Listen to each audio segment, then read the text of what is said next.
ME5 Nuit Noire sort dans quelques jours et je vois déjà des gens qui s'inquiètent sur les réseaux et qui veulent acheter la méga Darkrai alternative 116 qui sera clairement la chase card de la série. Et arrêtez de vouloir l'acheter avant la sortie. Moi je surveille les prix depuis plusieurs semaines. Lors des premières AP en France, les premières cartes qui ont été mises en vente avaient été mises en vente aux alentours des 1100 €.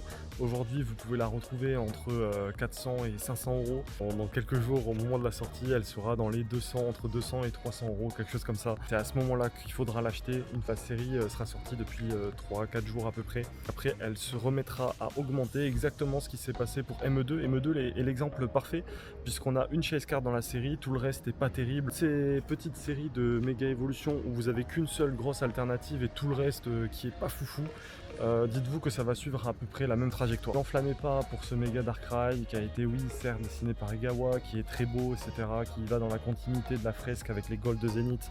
C'est vrai, elle va pas rester à 450 €, la série n'est même pas sortie, le prix va continuer légèrement à baisser, je pense entre 200 et 300 € je pense pour ma part. Et personnellement je vais l'acheter, je ferai pas la série mais je vais acheter la carte si je la drop pas.